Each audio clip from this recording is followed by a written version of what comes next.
The NFL Sidelines Test is an amalgam of other tests that have existed for a while, but the advantage of it is it's not, a 2-second test like years ago. The doc on the sideline might have said, "Can you see my 2 fingers? Great. If you can see them, you can go back into the game."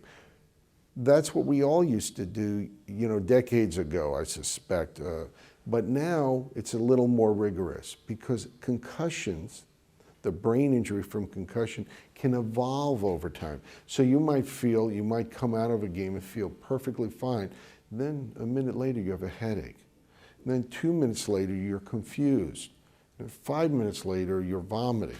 So this test takes about 8-10 minutes to do, and it is a thorough neurologic exam that you would get from a neurosurgeon or a neurologist in the doctor's office. It includes a cognitive test to test your thinking, a memory test to see if you can remember numbers and names. It includes a balance test, which has actually been validated, which is an excellent test, which has you stand on one foot with your hands on your hip and your eyes closed. And what we find, which is remarkable, is that a concussed patient can't do that. They fall over, their equilibrium is off. Whereas somebody who is compos mentis or doing well, not having concussion, can do that better. So it's an amalgam, collection of a lot of tests that we already perform, put in one tool, one toolbox that the doctor or the professional athletic trainer can do by the sidelines and make a pretty good assessment that that player, A, comes out, or B, can go back in. And part of that exam is 6 disqualifying things.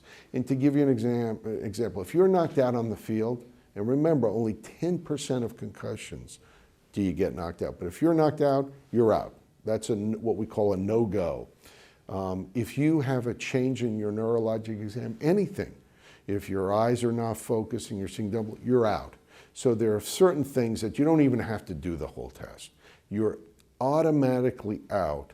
If you stumble off the field, you're out.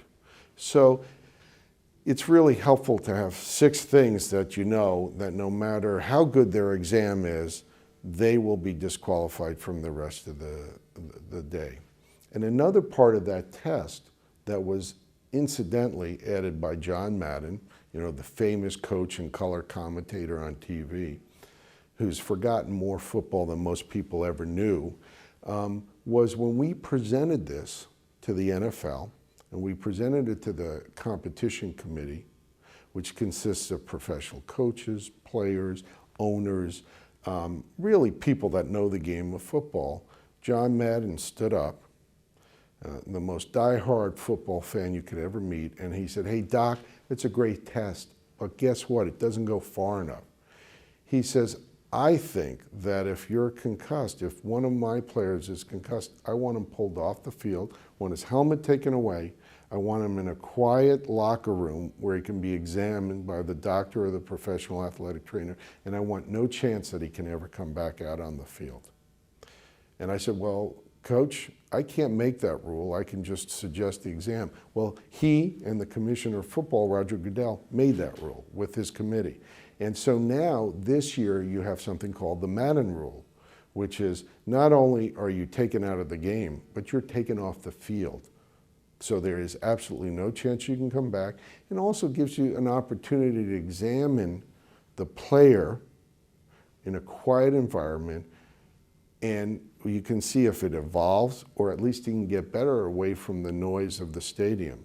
So I think this is where the thought process is being changed in organized sports, where we're going from one end of the pendulum decades ago, where just go back into the game because we didn't understand the injury, to now, not only can't you go back in the game, but you're taken off the field, out of the stadium, and you can't go back to practice until you see 2 doctors, one independent, one working for your team, to clear you just to start practice up again.